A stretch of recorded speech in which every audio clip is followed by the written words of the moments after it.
दोस्तों, महाराष्ट्र के औरंगाबाद जिले में स्थित कैलाशा टेम्पल भारत के सबसे प्राचीन मंदिरों में से एक है, जिसका निर्माण कई सदियों पहले किया गया था। लेकिन जिस तरह से इस मंदिर को बनाया गया है, वैसा आज की टेक्नोलॉजी से भी संभव नहीं है। और इस मंदिर की यही बात वैज्ञानिकों को हैरान कर रही है, क्योंकि उन्हें नहीं मालूम कि आखिर ये शानदार मंदिर सदियों पहले बना कैसे और इसे किसने बनाया।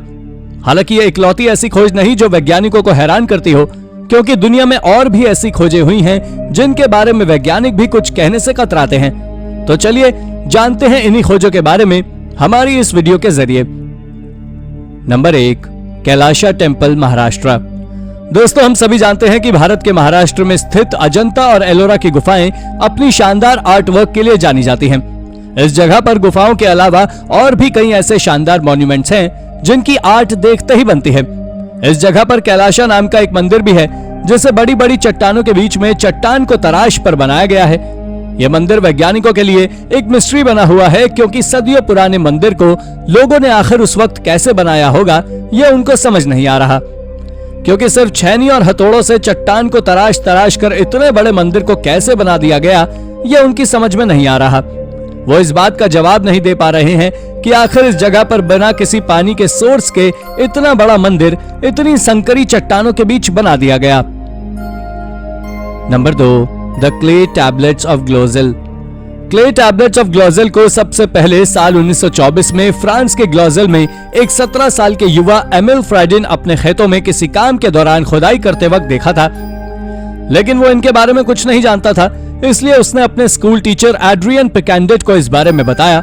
जब एड्रियन पिकेंडेट उस साइट को विजिट करने आया तो वो इन नायाब टैबलेट्स को देखते ही समझ गए और उन्होंने अथॉरिटीज को खबर कर दी। इस खबर के बाद इस साइट पर खुदाई का काम किया जाने लगा। इस खुदाई के दौरान यहाँ पर इन टैबलेट्स के अलावा और भी कई नायाब आर्कियोलॉजिकल आइडल्स, बोन्स पाए गए।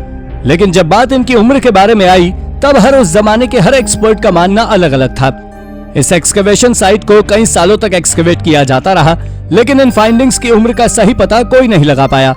हो सकता है कि भविष्य में हमें इन फाइंड्स की उम्र पता लगे, लेकिन इस बात को जानने के लिए इस साइट को सबसे पहले खोजने वाले एमिल अब इस दुनिया में नहीं रहे। उन्होंने 2010 में इस दुनिया को अलविदा कह दिया। Number 3, symmetry of the fine people. 1974 में इटली का सार्डिनिया प्रोविंस रातों रात एक सनसनी बन गया। हुआ यूं कि इस जगह पर रहने वाले एक किसान ने जब खेती करने के लिए अपने खेत को समय से थोड़ा ज्यादा खोदना शुरू किया, तो उसे वहां पर ब्रॉन्ज एज की कई मूर्तियां दिखाई दी। देखने में ये मूर्तियां किसी जमाने में जिंदा रहे लोगों के प्रतीक लग रही थी। जब ये बात फैली और यहाँ एक्सपर्ट्स द्वारा खुदाई की गई, तो उन्हें इस जगह से कई ऐसी मूर्तियां बरामद हुई। पहले इन मूर्तियों के बारे में कहा जा रहा था कि इन्हें ग्रीक कल्चर को देखकर बनाया गया है, लेकिन जब इन पर रिसर्च की गई तब पता चला कि एक यहीं के लोकल कल्चर का हिस्सा है, जिन्हें ब्रॉन्ज एज में समाज के सभ्य लोगों के सम्मान में बनाया जाता था।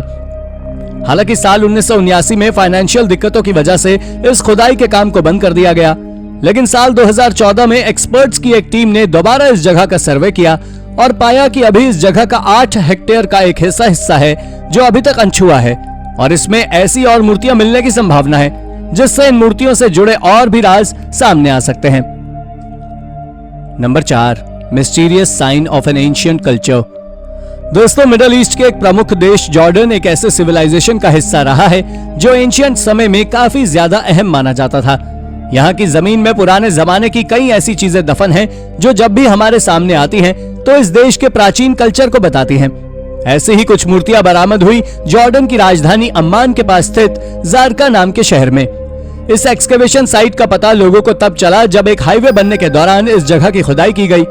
इस जगह पर एक्सकवेशन के दौरान आर्कियोलॉजिस्ट को 7 मिलेनियम बीसी की कई मूर्तियां मिली। इन मूर्तियों में full body sculpture, only I and head और अन्य प्रकार की कई मूर्तियां मिली, जिन्हें बाद के सम्मान के साथ पूरे रिचुअल्स के साथ दफनाया गया था।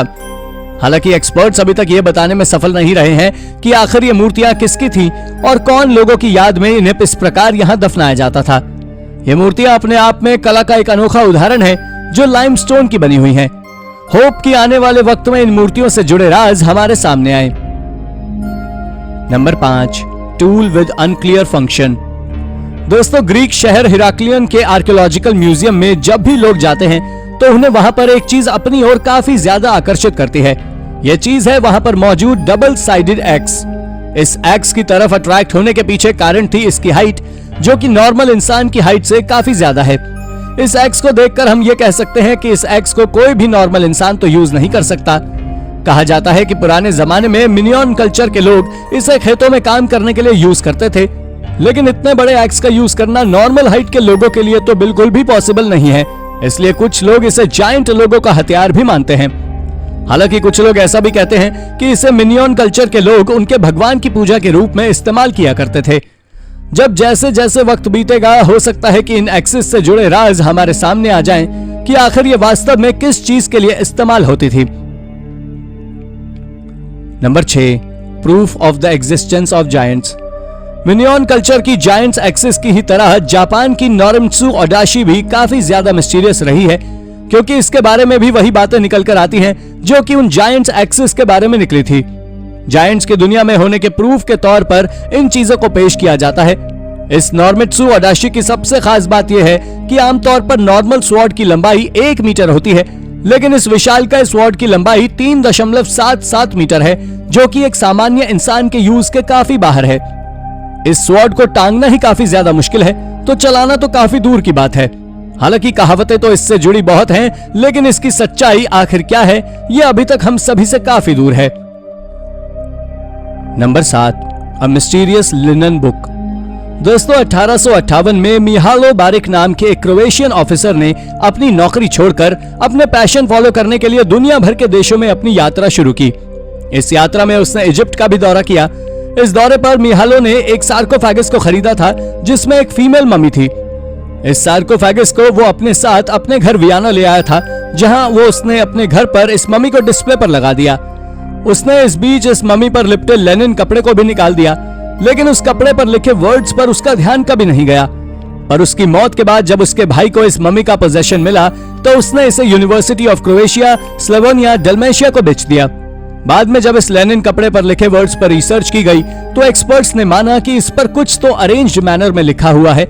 रिसर्च में पता चला कि ये वर्ड्स लगभग 250 से 100 BC पहले के हैं। इसे पूरी लिनन की बुक में 230 लाइनों में लगभग 12 वर्ड्स थे, लेकिन ये वर्ड्स आखिर थे क्या, इस बात का जवाब आज भी एक्सपर्ट्स देने में असमर्थ हैं। नंबर 8, हाई आर्ट और क्लेवर इमिटेशन। दोस्तों, मैड्रिड स्थित national archaeological museum of Spain में रखी लेडी ऑफ एल्श अपने आप में कला का एक अनोखा उदाहरण है। इस मूर्ति की सबसे खास बात यह है कि इस मूर्ति में अलग अलग देशों की कला समाहित है। जहां इस मूर्ति का फेस ग्रीक कल्चरल है, तो इसके कपड़े वाइबेरियन कल्चर के हैं, तो वहीं इसकी ज्वेलरी बिल्कुल ही अलग नॉर्थ अफ्रीकन कल्चर की याद दिलाती है। आखिर इस मूर्ति को बनाने का मतलब क्या था, जो आज से लगभग 1500 या 1600 साल पहले बनाई गई थी।